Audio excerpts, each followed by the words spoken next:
27 pre-election rituals. Right next to me, Senator Richard Onyonka from Kisii. Right next to him, Senator John Methu from Nyandarua. All on the far end, Professor Tom Ojienda from Kisumu County. Gentlemen, thanks so much for being on the show. Let me ask you first, real quick, Senator Onyonka. You know, you guys, the governors call you guys the House of Bribes. Yes. Go on, explain to me. Why do they say that? They're actually saying the truth. Kenya is a house of bribes, and they're part of it.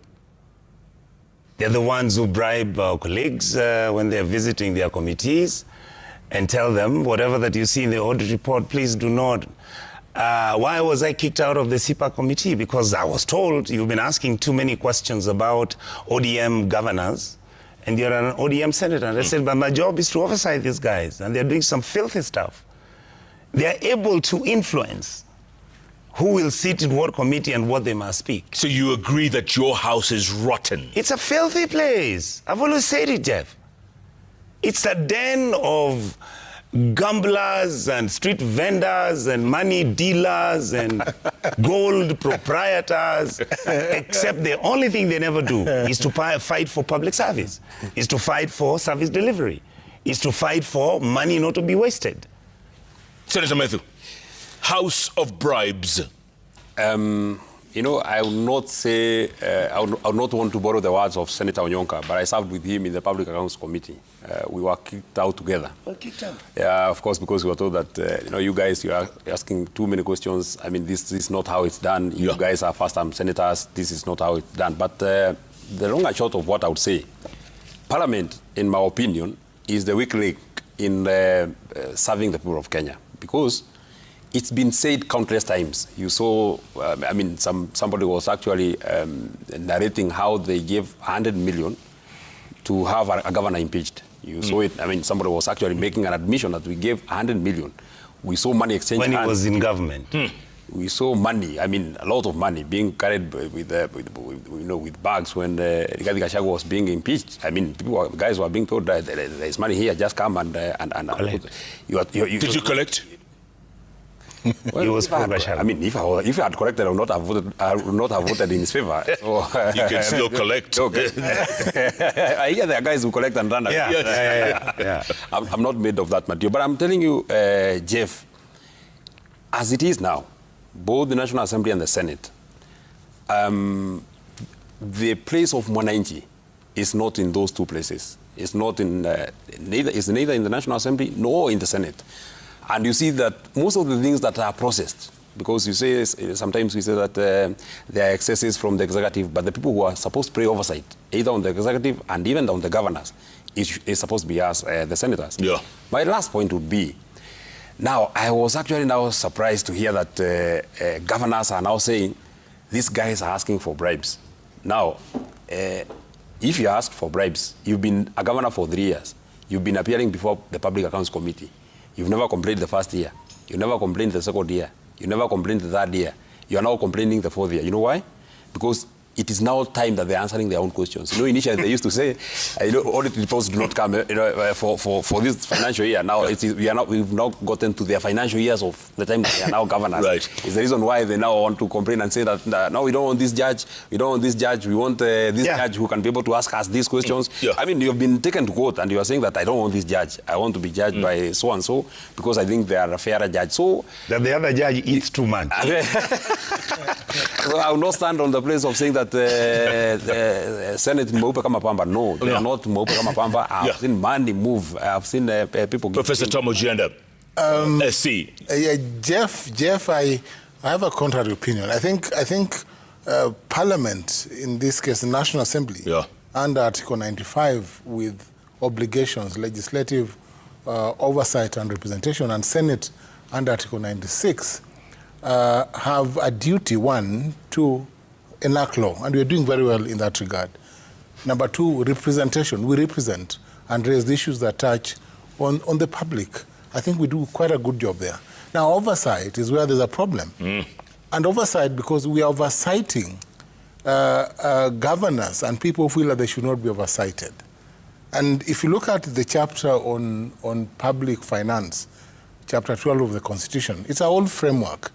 And that framework is intended to build, to ensure that devolution is built as intended by the Constitution. Yeah. And of course, that then, we just voted in, we will be voting in, we voted in for 420 billion down to counties. My own county got about 8 billion, while that will go to recurrent and other development questions. Jeff, the concern is this. How can governors, and I like what Methu said, that the oversight years, we've been oversighting years before some of these governors were elected into office. Now we've got to the crucial years when they're in office, and therefore we'll be oversighting questions that they are responsible for. So the excuse of non-appearance, the excuse of blaming another governor who was in office doesn't arise for first-term governors. But I'm not saying that Senate is entirely clean or the National Assembly is entirely clean. I think that it is important for those governors to say that they've been asked for money, to name the individual senators or MPs, because they are accomplices. You cannot fund or pay funds to let the legislator look the other side and not be guilty, because both of you are partners in crime. So let them speak and say to whom they gave the money, for what purpose, and what they were trying to cover. Because clearly, Jeff, there's at times, and hearing, you find that there's an audit query of 100 million shillings spent. And maybe then they deal. And so they should say what they're dealing on. But they must appear. If they don't appear, there's a very simple solution. We will simply not vote the money. So you're nodding. The point I am making is this, and let me maybe sound a little bit more serious. I believe that the infrastructure that we had from the 2010 Constitution has deliberately been emasculated to the point that the houses that are supposed to provide oversight, and that is the Senate and the National Assembly, are they themselves actually dysfunctional. Dysfunctional in that the guardrails, whatever laws and whatever legal interpretation that had been given to the House on what we are supposed to do. For example, you look at the Consolidated Fund. The Consolidated Fund was actually a fund that nationally, previously in our history, there was no president who had unaffected access to that Consolidated Fund. Now, the president has complete access to the Consolidated. He doesn't have to seek parliamentary approval to do anything. He can actually take that money and spend it.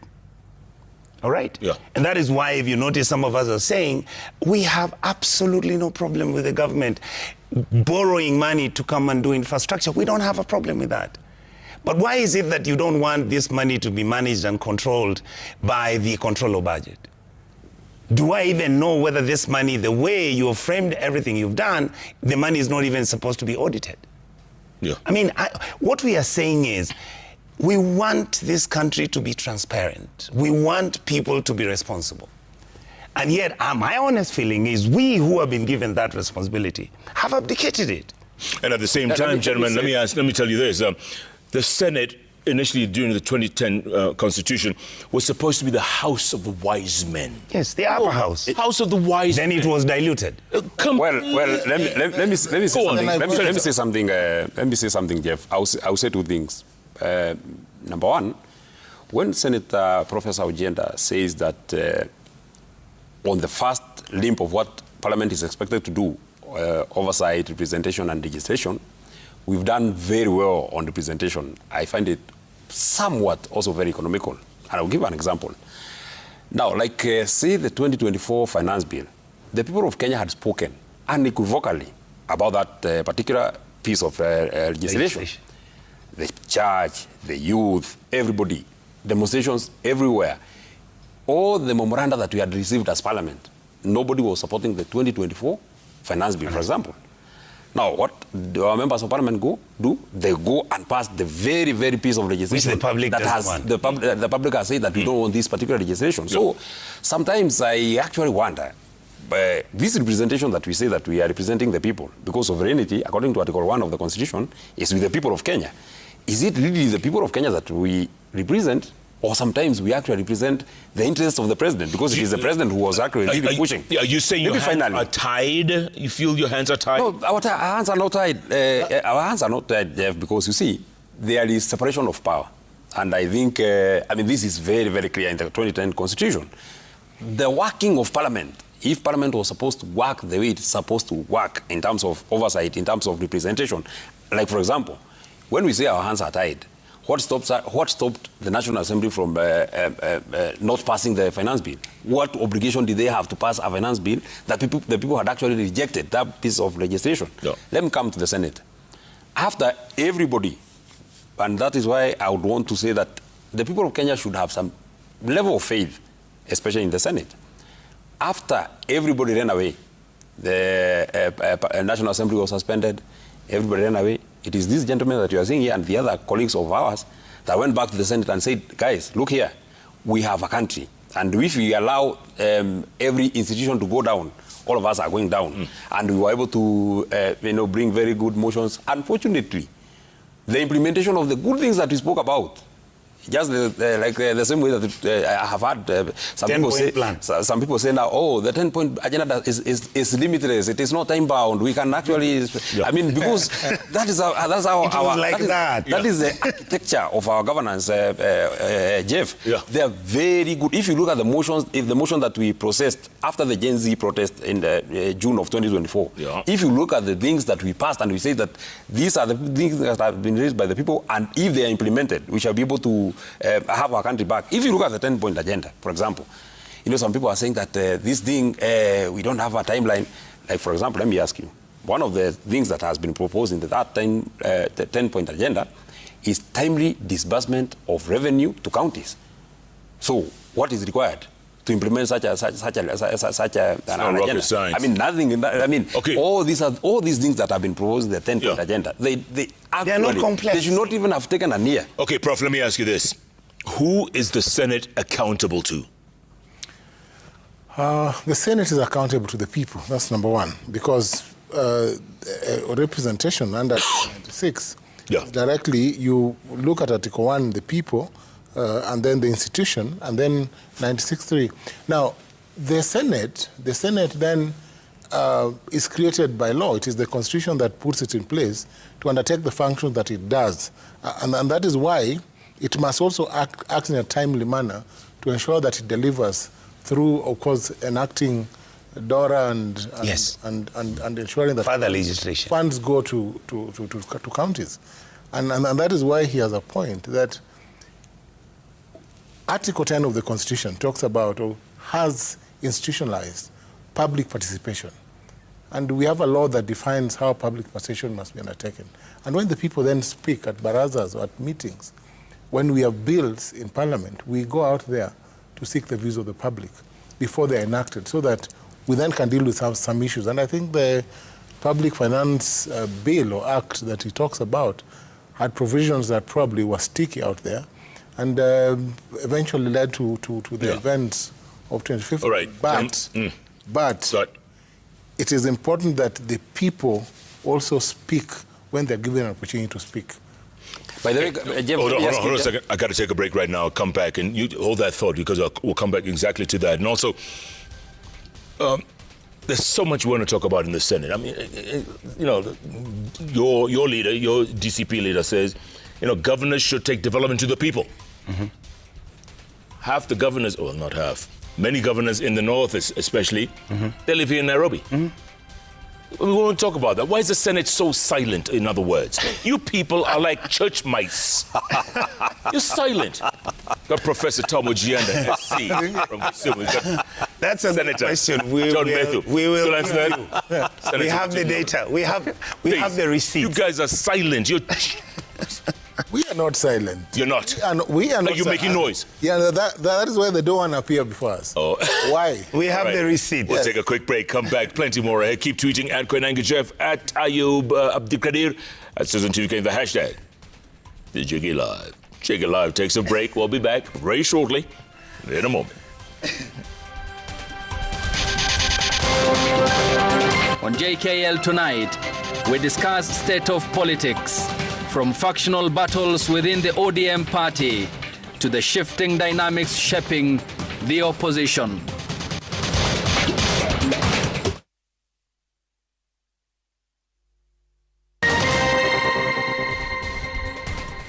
And welcome back to Jeff Koinange live here at Citizen Television. On the bench today, 3 senators talking about pre-election, well, whatever you want to call it. Right next to me is Senator Richard Onyonka from Kisii. We don't know if he's in ODM or Jubilee, somewhere in between. I'll tell you. Okay, thank you. I'll be telling you. In the middle age, Senator John Methu, firmly in DCP. And on the far end, Professor Tom Ojienda, the other side of ODM. UDA. So I'll start by saying this. Yes. I'm in ODM Sifuna for the simple reason that I think I completely agree with what he's talking about. There's no ODM Sifuna. Isn't it, Prof? Prof saying there's no such thing. Yeah, there's no ODM Prof, Sifuna. let me There's only finish. one ODM. Let me finish what I'm saying. We believe, first of all, the reason why you see me in Sifuna and I'm also in the alternative government team is because we are all working together. Contrary to what Kenyans think, the normal old way and old style of doing business has changed. We understand that President William Ruto is formidable. We understand he now has state machinery. We understand he has the intelligence, the information, and everything. So we are operating from a box that we have to operate better, smarter, and if need be, cleverer. So what Sifuna is doing is agreeable to me as a senator elected from ODM side, because the issues that Sifuna is talking about are the issues that are in our constitution. We believe that the infrastructure of the DNA of the management of the Kenyan public, whether it is human rights, whether it is economic development and growth, whether it is public service delivery, whether it is human resource issues, we believe that our system is inherently broken. Okay, but you're also with Matiang'i's side as well. Yeah, exactly, because Mr. Matiang'i is Mr. Fix-It. My thinking is, and this is the persuasion we are having amongst us, the opposition, Honorable Gachagua has very positive points, which are wonderful, which a lot of people hate, but in Kenya that doesn't really matter. I believe that Justin Muturi will advise in the law. I believe that Matiang'i has education, public service, internal security. These are positives. Mzee Kalonzo has excellent credentials in international diplomacy. He's somebody who provides stability. So what you see, and then Babu Wino and Sifuna are basically providing the wings, and that is the youth.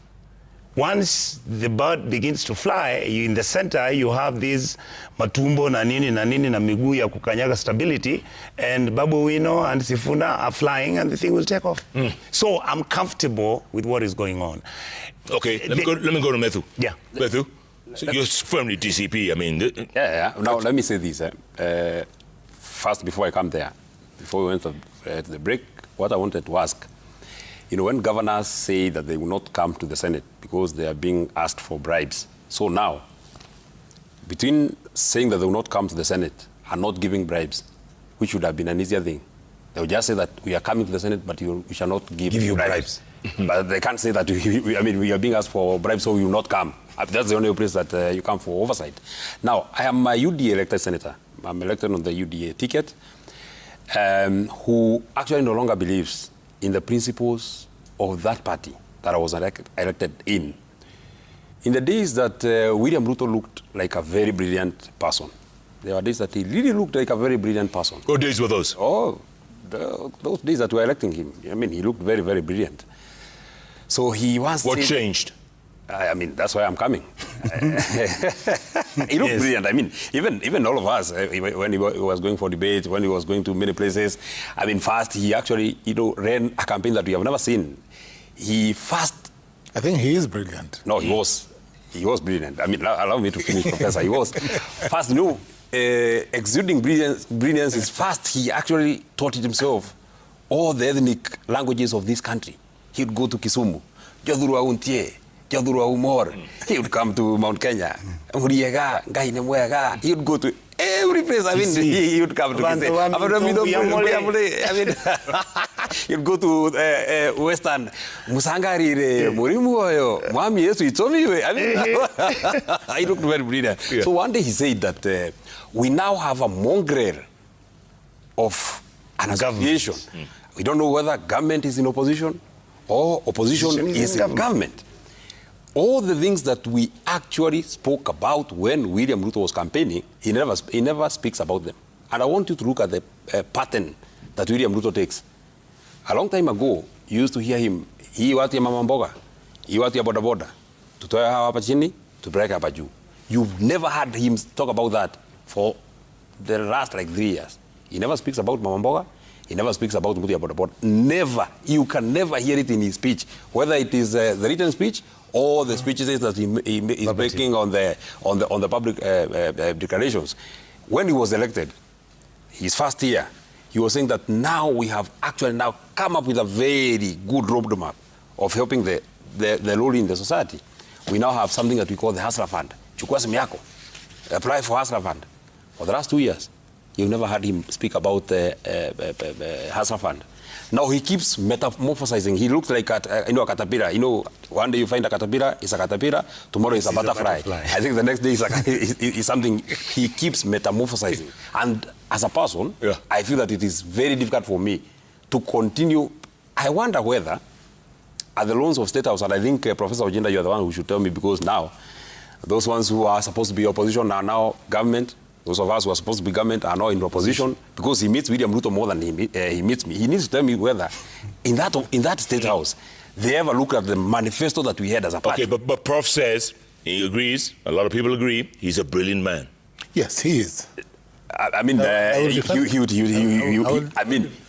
the professor would be the best person to tell us, because go on, Prof. Tell us. No, just before he comes in. Tell us. Just before he comes in, because when we were elected, even when Raila Odinga was actually alive, even when ODM was in opposition, Professor had already crossed over. He was already with William Ruto, even before ODM crossed over. Okay, let him speak for himself. I think, Matthew, I think perhaps I see far. I so far, and you must acknowledge that. Jeff, let me tell you this. William Ruto is brilliant.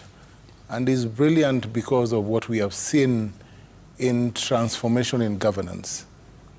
The housing fund and what we have seen as an economic or socio-economic transformation speaks to that.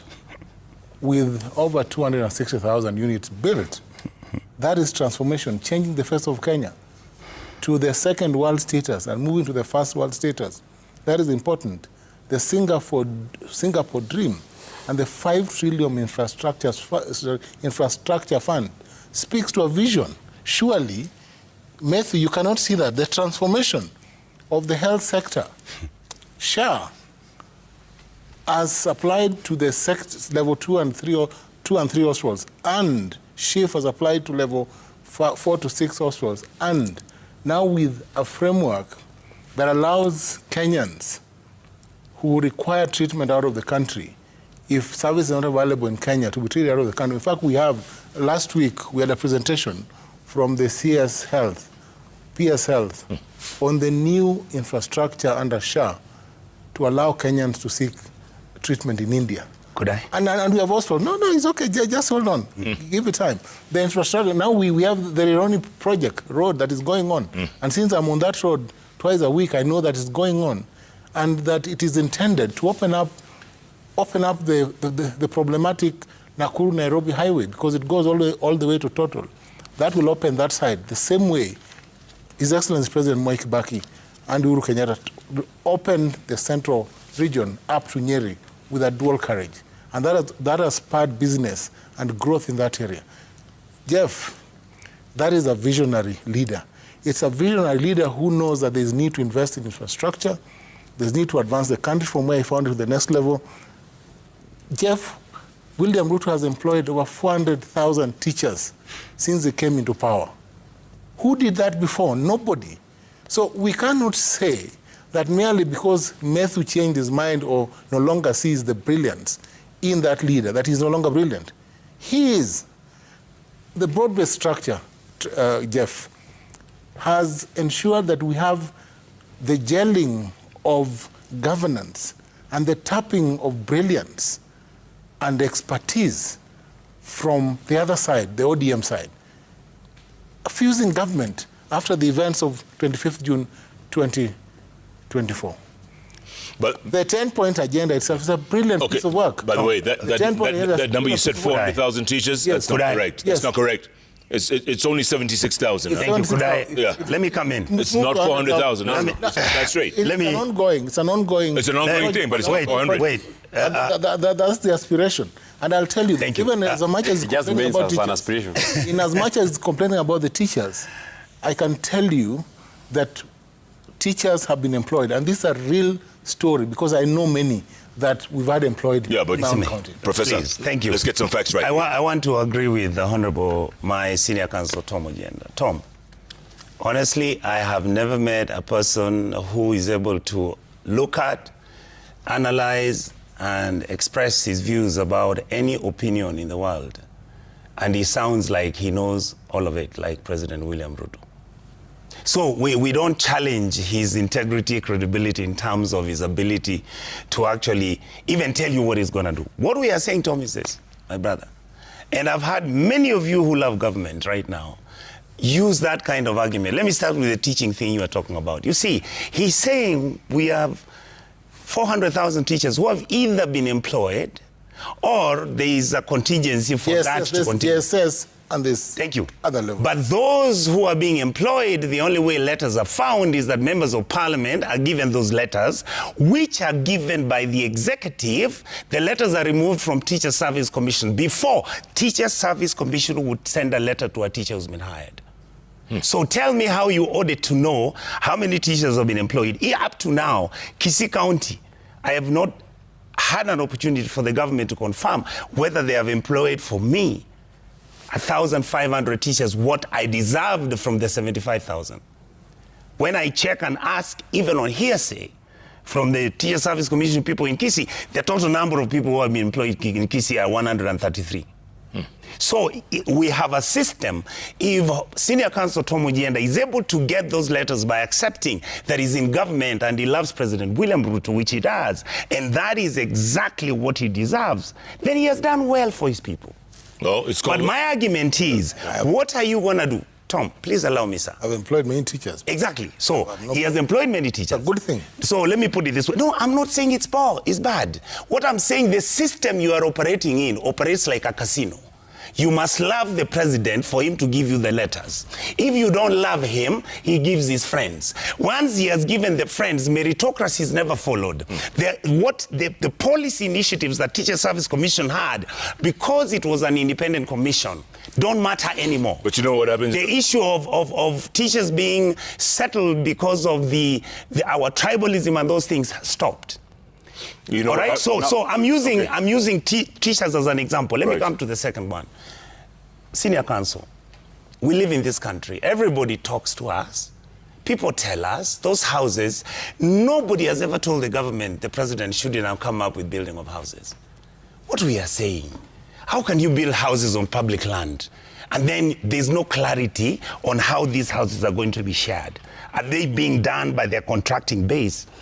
Or is it going to be managed by the public? Like in Kisii, I'm being told that we are going to build houses where the prison was. This is a prison in 1942 where detainees who are fighting with the Mau Mau were put in.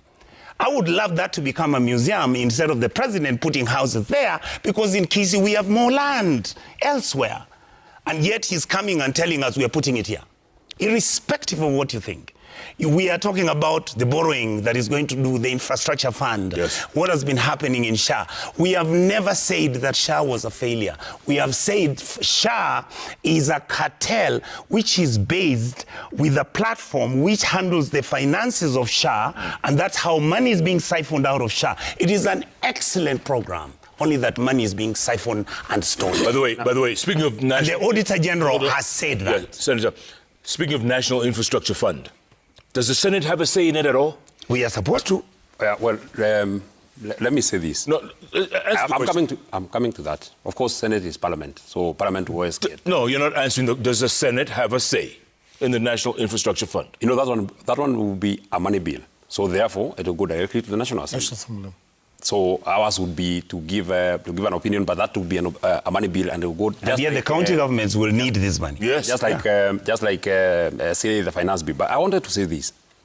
You know, listening to Professor and looking at the way this government operates, and looking at how President William Ruto operates, it looks like President William Ruto operates with the mantra: give somebody poison, then follow him with milk so that he does not die. And why do I say that? Because I wonder whether Professor knows that this SHA that he is actually really celebrating, first works like a theater. It will serve one person here, it will jump like 15 people, go to the 16th person, jump to like the 23rd, go to the 23rd person. That is thing number one. Number two, I wonder whether he has made some little research and asked how much SHA owes the health facilities in his own county of Kisumu. Like, for example, if SHA owes 196 million to JM Kariuki Hospital in Nyandarua, is that hospital not collapsing? How will that hospital continue offering services? I wonder whether he knows that most of, especially the private and the faith-based health facilities, are no longer accepting SHA because, the payments are not being made. But now, let me come to this. None of us is opposed to development. None of us is opposed to development. Because first we are elected. We want development to come to our places. We want roads to be done in our places. But how comes every development that the president promises with his own mouth, it does not happen?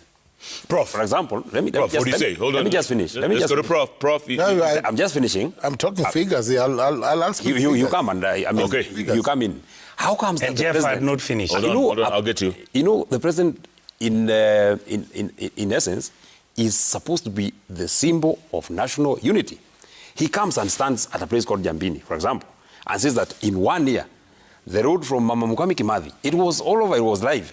From Mama Mukami Kimathi's place to Jambini, Jambini said just 7 kilometers will be done in 1 year. It's now 3 years, has not been done.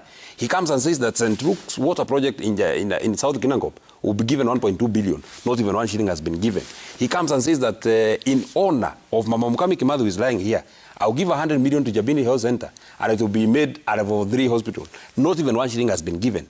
How comes the president is so comfortable in lying? How comes he lies without ceasing? I mean, every time, and I can go on and go on. You heard Prof say that at least Rironi Mount Summit Road, that's already underway. That's already underway. Yes, he has actually, you see, it's a wait-and-see situation because none of those things that he has ever promised has actually come to fruition. And by the way, finally... Hold on. Senator, let him speak. Jeff, the fact that Senator Methu has not followed up on the projects that the president promised does not mean that the promises are bare promises. They are not puffs. They are real promises. They should be actioned. And leaders, of course, must learn to follow up projects that the president speaks to. But figures now. You need to go into order. You also need to go into order. But some figures. Allow me to fix figures. But I mean, he has already. No, on figures. That we need to follow on figures, on SHA. On SHA. Yes. The total collections as at February 2026 was 142.78 billion. Disbursements paid to providers stands at 73%. These are figures that we got from the CS when he presented in Naivasha over the weekend. SHA disbursed 105 billion shillings to providers. The problem has been fraud. And there's a new mechanism that has been put in place to ensure that applicants comply with certain requirements so that we prevent fraud. And it is where there's a problem because certain hospitals are not compliant. But let me say this, that the pending claims now stands at 5.9 billion. But in the budget, a provision has been made for 11.9 billion that will clear all the outstandings, including the hospital he's talking about. But you saw that Daily Nation had at that time, right? 11 billion shillings. It is the fraud. Scam. Just hold on. It is the same hospitals that are involved in the scam. Thank you. It is the same hospitals that are involved in the scam. Right. And that's what the system is trying to eradicate through ensuring that the forms for applications are compliant. I want to say this. How can people take 11 billion shillings and nothing happens? When you have people who are supposed to be employed in the sharp infrastructure to manage all this, just because the minister comes from a certain region. And I know he's going to start screaming at me because I think I'm trying to target him. No.